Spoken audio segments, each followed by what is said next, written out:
Excuses are a dime a dozen. Where y'all listening in from today? Drop that down there in the comments. I thought I would get in the spirit and put this little snow background in here because I know a lot of y'all are experiencing some really cold weather. And some of you have had some snow. So I hope you're enjoying that. I hope you're able to stay home and enjoy that today with your kids or your grandkids. So this is Tough Love Part 2. Since y'all liked that last video so much, I thought I would go ahead and continue the rant. All right. Excuses are a dime a dozen. Who agrees with that? Right? If you are over 25 years of age and you are still making minimum wage, Houston, there's a problem. You need to go out there and get you some more job skills.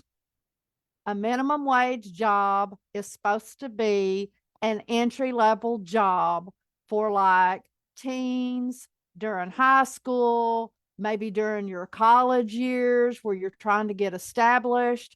But after that, you should be accumulating some knowledge, skills, and abilities that's going to make you more valuable in the workplace. So I am sick and tired of being sick and tired of hearing everybody make excuses of why, if they are over 25 years old, are they still making minimum wage. Now, I can remember when Rob and I first got married, we was making $3.35 an hour, and buddy, that wasn't, and I don't even think we were both getting 40 hours a week, and we had a brand new baby. And I remember Infamil was 97 cents a can, and boy, if it was 94 cents, that was great. And Huggies diapers was $10 a bag, and we was going through a bag of those a week. And you know, now $10 doesn't go very far, but back then $10 was hard to come by. When you think about that, working $3.35 an hour minus your taxes and all of that, you know, it would take 4 hours to buy those Huggies diapers. Can anybody out there relate? So what can you do? You can use some of your job skills, first of all, to talk to your employer and try and get a raise. That would be my first suggestion. You know, if you are working, you need to be valuable to your employer. There's only two things that an employer understands: how you're making me more money or you're saving me money, because that contributes directly to the bottom line. Doesn't matter the baby needs a new pair of shoes. Doesn't matter that you can't afford your rent, your car payment, and all that stuff. That's irrelevant. It's not to you, but to your employer, it's irrelevant because he has a business to run and he is in that business to be profitable. So in order to do that, you need to be valuable to your employer, make him more money, and be able to demonstrate that and show that to him, or how you have saved money. I made a ton of money in the early years. Back in the day, I finally learned how to do that and showed my value. I would ask for a base pay plus a percentage of ever how much I could save my employer or make him, and ended up on some of the jobs I was making more than what some of the partners were making. It was absolutely incredible. I wasn't very popular either, I will tell you that, but I knew how to negotiate a salary. So if you can talk in terms of that your employer can understand. Now, sometimes they just can't help it. You know, when we're talking about minimum wage, yesterday I gave you a topic, or it might have been the day before, about, you know, the problems with raising minimum wage. That's not the solution. The solution is everybody needs to get out here and start busting their butt and getting better job skills. You need to be more valuable. It's not about raising that wage, because all that does is increase inflation. And I think we've all had enough of that. And I just looked it up just a few minutes ago, just to kind of see what the average 20 and 30 year inflation rate is. And it's bogus. Okay. Back in the day, I used to teach economics, and the thing was they wanted it to be around 2.83% a year. That's kind of what we could bank on. So every year when you would have your salary review, here's the deal. People thought they was getting a real big boost if they got a little, you know, 2 or 3% raise. But the reality of that was you were just staying even with your standard of living, because generally speaking, if nothing in the world happened, the prices of goods and services will go up on average about 3% a year.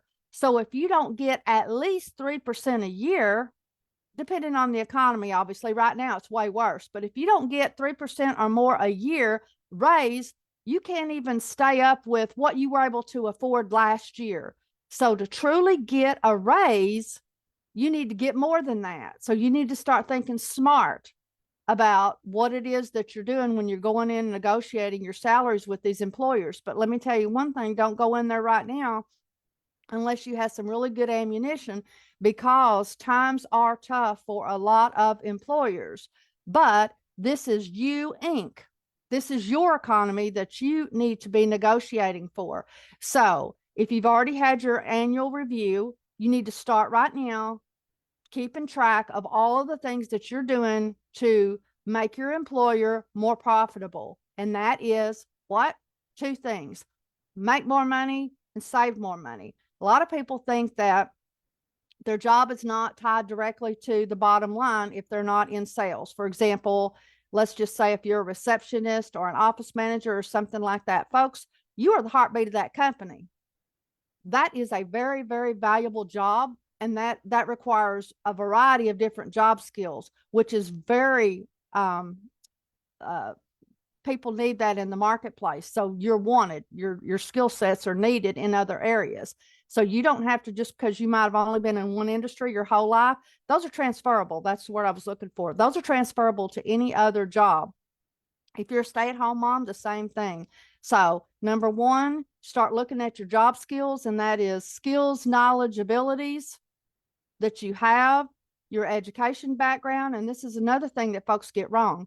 Just because you got a degree don't mean you're valuable. I've got several. You hear me?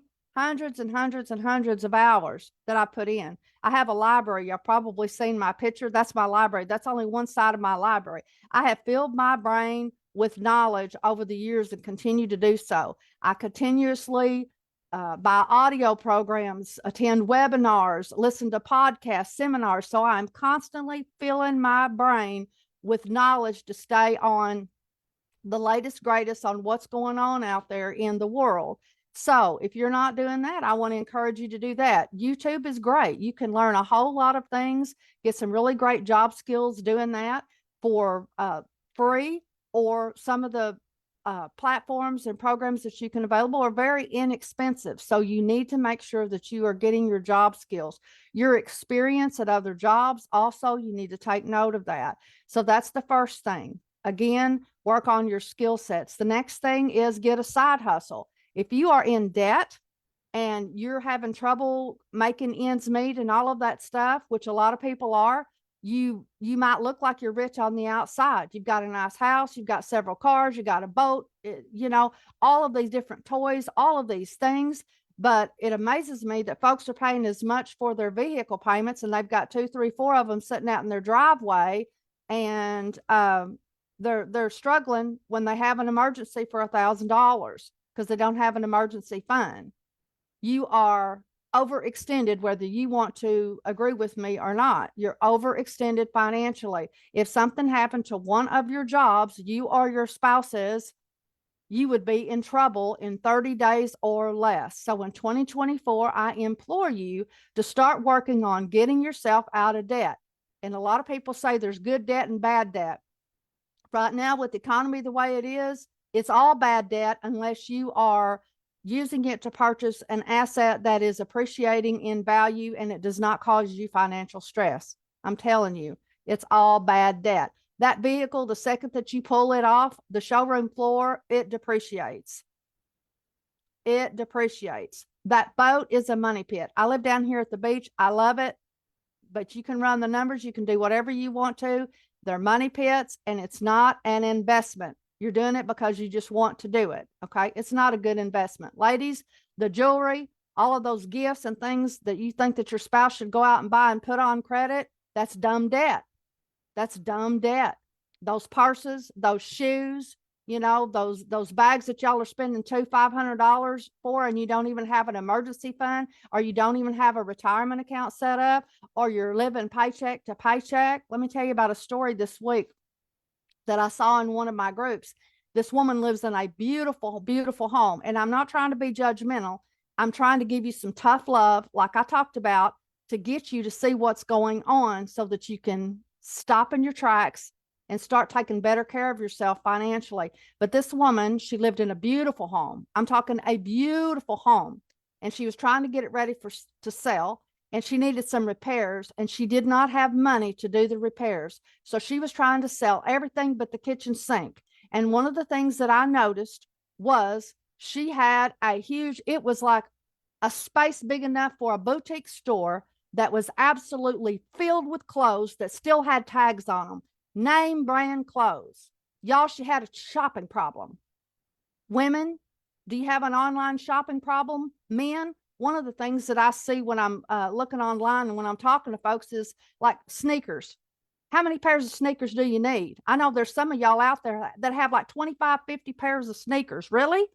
Really? If that's your thing, it's one thing. But if your family is not set up financially, it's a problem. And one of the things is somebody told her out of love, you know, I think you probably ought to go to Celebrate Recovery and have a talk and work through your shopping problem. Not trying to be mean, not trying to be rude, but clearly, if you've got a boutique size area filled with clothes that you've never worn that have the tags still on there, you've got a problem. And you don't have an emergency fund that you can fix a water heater or something like that, there's a problem.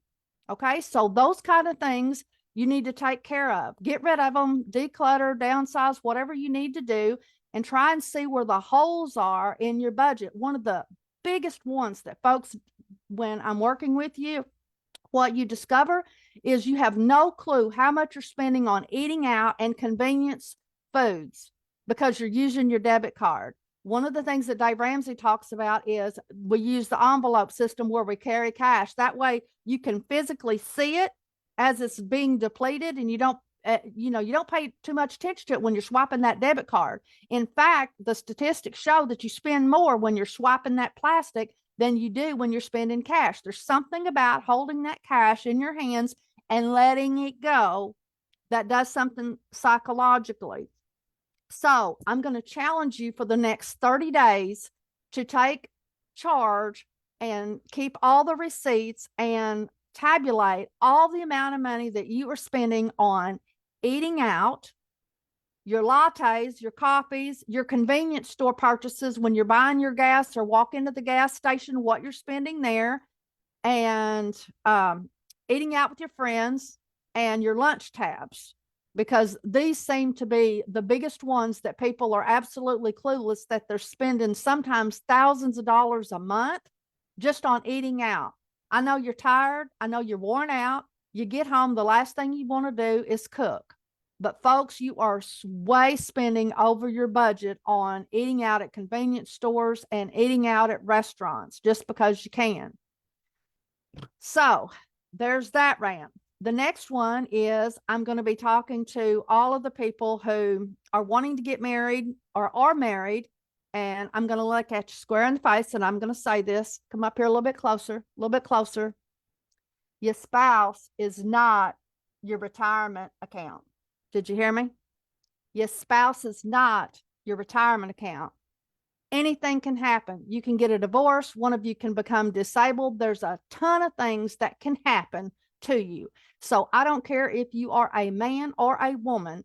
If you cannot financially make it on your own, you need to do something about that. I'm not saying get a divorce. What I'm saying is get your finances set up so that you can feel good and feel secure in knowing that no matter what happens, that you're going to be okay. And I'm especially talking to all of those of you who are 40 years and older, because your timeline's getting a little bit less. Okay.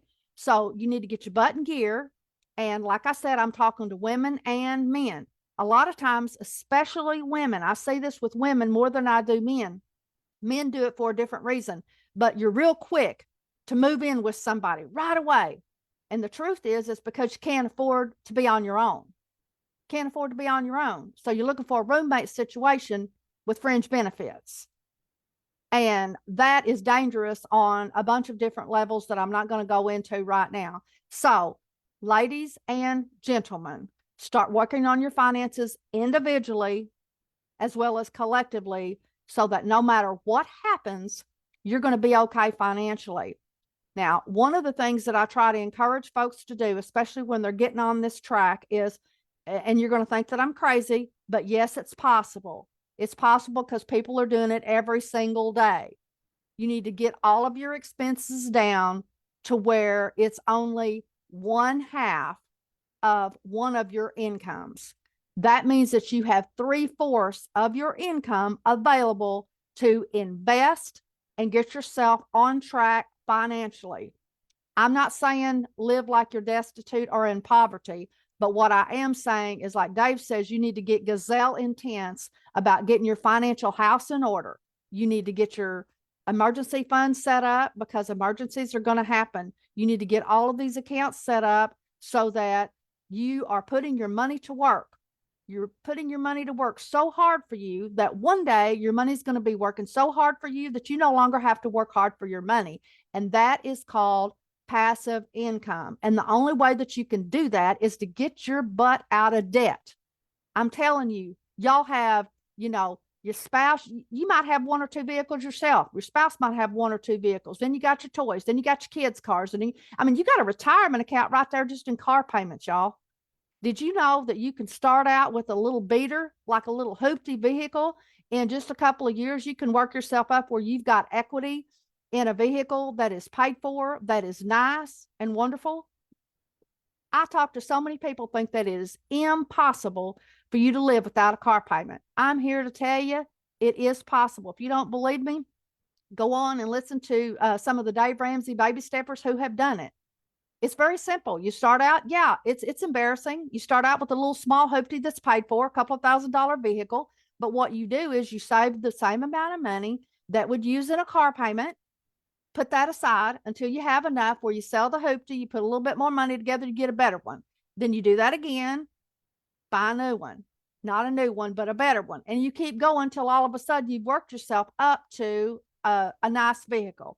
Now, on the flip side of that, as you get your financial house in order and you start buying assets, this is when it gets exciting. I never will forget, and this story has stuck with me ever since I heard it. Rich Dad, Poor Dad, Richard Kiyosaki's wife, Kim, she was telling this story about he had wanted this Porsche 911 Carrera, this red Porsche, and he had been looking for one worldwide. They just couldn't find one, and it was his dream car. I mean, it was his dream car, and he finally found one. One came available, and I mean, oh, he could just taste it. He wanted that car so bad. And she said, it's really easy, Robert. Go find you an asset that'll pay for the car and then go buy the car. It's really easy. Just go find an asset that will provide enough income for you to pay the car payment. And I thought, that is such a common sense, wonderful approach to anything that you want to buy. You could have anything in the world that you wanted, but you have to have yourself set up financially. So let's buy some assets that are turning off enough income each month to buy anything that you want. Doesn't that make sense? And for me personally, I'm doing that with real estate, and I'm going to encourage you to do the same thing.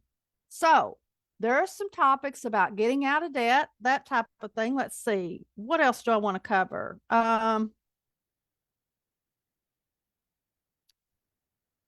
Your job is not an asset. At any time, you can lose it. But skill sets and knowledge and experience is an asset. And I know a lot of you have went out there, and I was one of those who racked up too much student loan debt, and it just absolutely killed me. Because back in the day, every time we would move, I would have to start all over fresh at a new college. It took me forever to get my college degree done, get my master's degree in business and all those undergraduate degrees and all of those things. And by the time it was said and done, I had racked up a big, huge bill. And for most people, they try and encourage you to do that, thinking, oh, just think about all that money that you're going to have. Well, until you get that bill in. So a lot of you are out there struggling because you're having to make that student loan payment bill. There is a way that you can go to school without having to take out student loans. Again, believe it or not, but there is. But here's something that I want to try and change your mindset a little bit. It's okay if you want to be a worker bee and go to work for somebody else, because that's the way, most people do it. Most people go to work, they put in their 20, 30 years. Sometimes people are working over 30 years and they still can't retire, and because you didn't set yourself up financially from the beginning. So one, you need to go talk to a financial planner. I don't care how old you are. You need to go talk, just have a sit down, do a free consult, whatever, tell them what your plans are, lay it all out, and let them help you put a plan together. Plan your work and work your plan. But let me just tell you something. For example, there might be a CEO who's making, let me see if I can find that number the other day. I thought that was pretty interesting.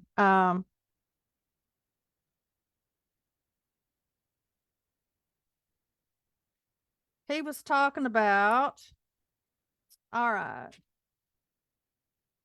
the CEO of Coca-Cola was making $52 million a year. Now, for some of us, they think that's absolutely ludicrous. But me personally, I don't, simply because I know the value that they're bringing to the company, and I've studied that and I understand, kind of like the sports guys and all of that stuff. You may agree or disagree with me. That's okay. But it's the amount of GDP that they are bringing to the marketplace. That's their value. So at first glance, you're looking at, oh, wow, CEO, $52 million a year. Wow, that's great. But guess what? Somebody younger and brighter and better can come along and boot him out. And, after a certain time, he's got to go. That's the way it works in the job force. He's got to go. But you want to compare that with somebody like Warren Buffett, who is a minority investor in that company. And guess how much money he makes? Now, he is a minority investor in that company, and he makes $508 million a year. And guess what, folks? He ain't never going to get kicked out. So think about that. Do you want to be a worker bee your whole entire life? Or would you rather learn how to put your money to work for you, dress them up in overalls, and put those hard-earned dollars to work for you, so that one day your money is working so hard for you that you never have to work hard for that money? Now, some of you are like me, you're workaholics and you enjoy what you're doing, so you're probably going to work for the rest of your life. But you need to get yourself to that financial independence, that financial freedom thing, where you don't have to work if you don't want to, but you're only working because you enjoy it. That you enjoy doing what you're doing. This is when you can really make an impact. So many times people over 50, that's why you see a lot of those that are really doing wonderful things when they're over 50. They have the stress off of them because their kids are gone, they're empty nesters, they've got their house paid off, all of this stuff. And now they can spend their money and their time doing things that they really, really love. They dust off those dreams that they might have had back years earlier. You get in that rat race, and before long, you're like a hamster on that wheel, just turning. So anyways, again, I'm going to close off today with, this was part 2 of my rant on tough love is tough. And it's all about getting your financial house in order. So I really want to encourage you. It's still January. You got time to listen to me. Go get with the financial planner. Just sit down and see where you're at. See how, things are looking for you. And if they're not looking so good, so what? Remember what I said yesterday. There's a reason why the rear view mirror is so small and your front windshield is so big, because what's behind you is not nearly as important as what's in front of you. And those of you who are over 50, maybe over 60, don't worry. There is still time. If you have a breath still left in your body, you can start making corrections right now. For those of you who are doing great and you might have a few extra bucks to do something with, by all means, get started this year.